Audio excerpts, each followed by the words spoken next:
नमस्कार, बहुत स्वागत है आपका। आप देख रहे हैं भाग्य चक्र और मैं हूं आपके साथ शैलेंद्र पांडे। आज पूरे देश में, पूरी दुनिया में अन्नकूट और गोवर्धन की पूजा की जाएगी। क्या है अन्नकूट का महत्व, गोवर्धन पूजा की महिमा क्या है, इस विषय पर बात करेंगे। हम आज बात कर रहे हैं अन्नकूट और गोवर्धन पूजा की।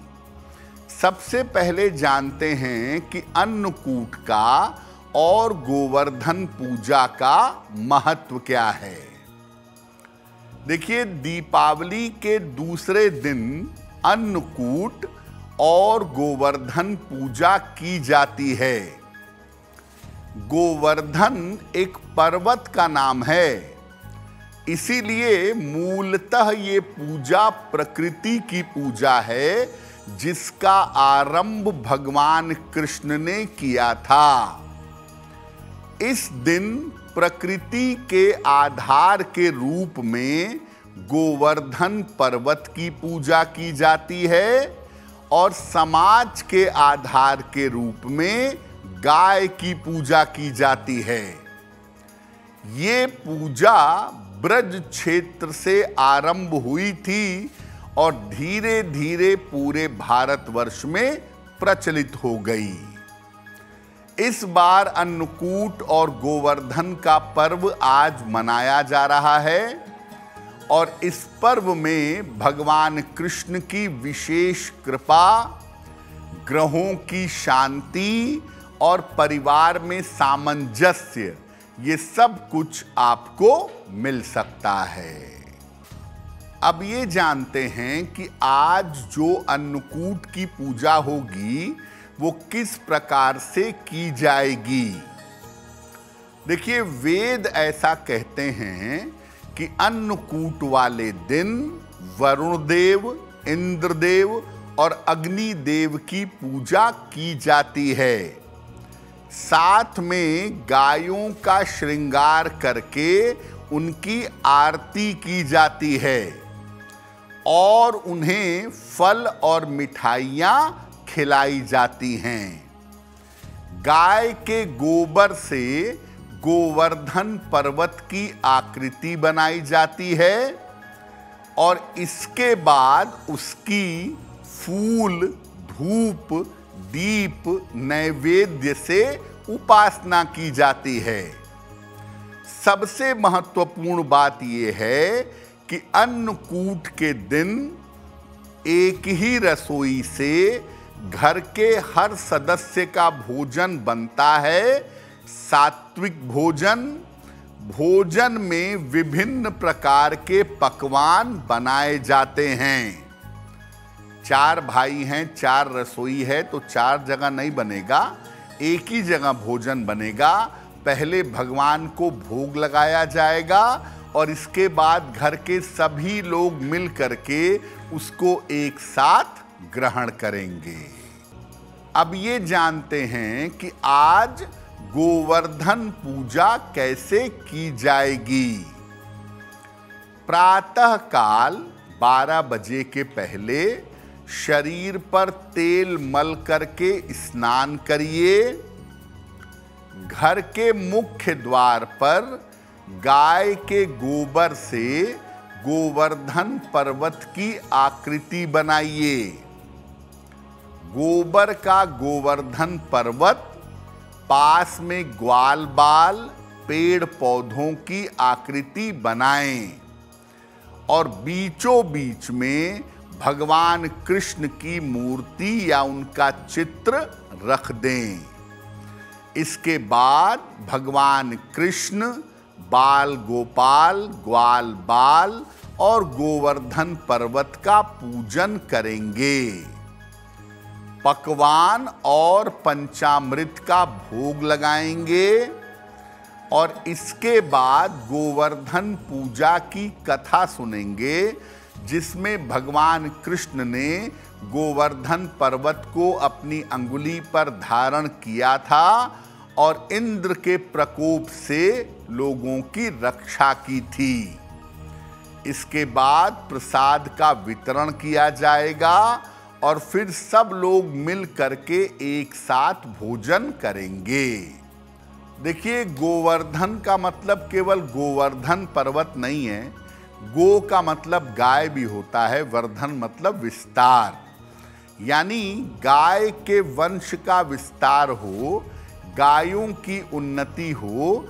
इसीलिए आज के दिन गौ माता की पूजा भी की जाती है।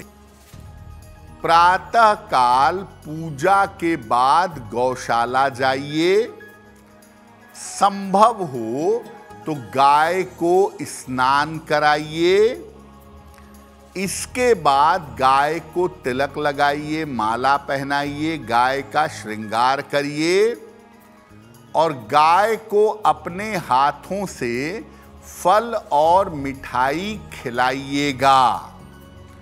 आप चाहें तो गाय को श्रद्धा पूर्वक हरा चारा भी खिला सकते हैं। इसके बाद गाय के पैरों की पास की जो मिट्टी है, वो थोड़ी सी मिट्टी उठाकर उसका तिलक करिएगा। गोवर्धन के दिन आप चाहें तो किसी गौशाला में चारे के लिए, भूसे के लिए लंबे समय तक दान भी कर सकते हैं कि साल भर गायों को चारा मिलता रहे। उसके लिए आप गौशाला में दान कर सकते हैं। ऐसा करने से भी आपकी गोवर्धन पूजा संपूर्ण होगी। और अगर प्रत्यक्षतः आप गाय को चारा खिलाते हैं, उसकी पूजा करते हैं, तो ये और भी ज़्यादा बेहतर है। गोवर्धन पूजा के दिन आपको एक विशेष उपाय बताते हैं।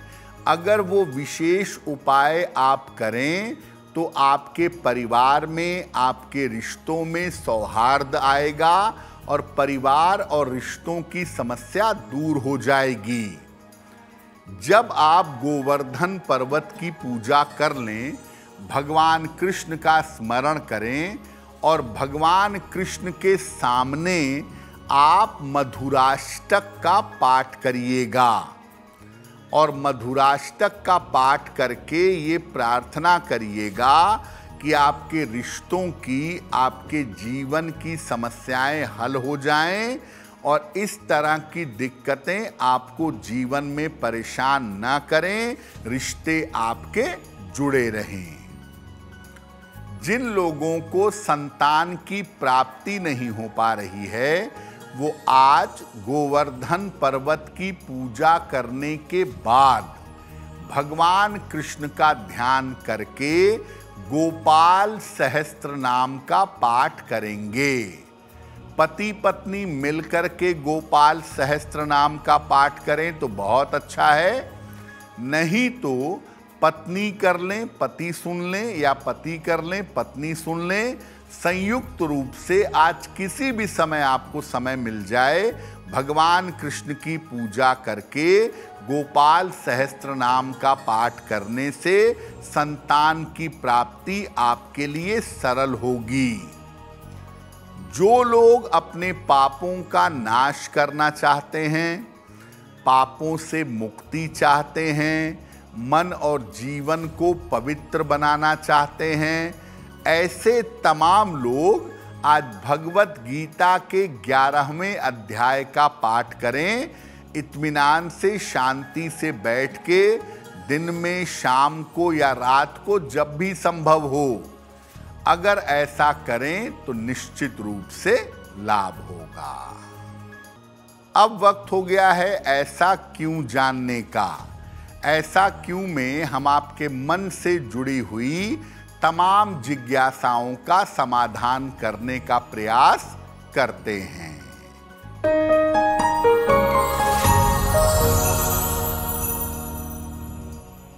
भगवान कृष्ण को जो भी भोग लगाया जाता है, फल, मिठाइयाँ, भोजन, सब में तुलसी दल डाला जाता है। ऐसा क्यों? देखिए, भगवान कृष्ण को भगवान विष्णु का अवतार माना जाता है और भगवान विष्णु ने वृंदा को यानी तुलसी को वचन दिया था कि मेरी पूजा तुम्हारे अर्पण के बिना संपूर्ण नहीं होगी।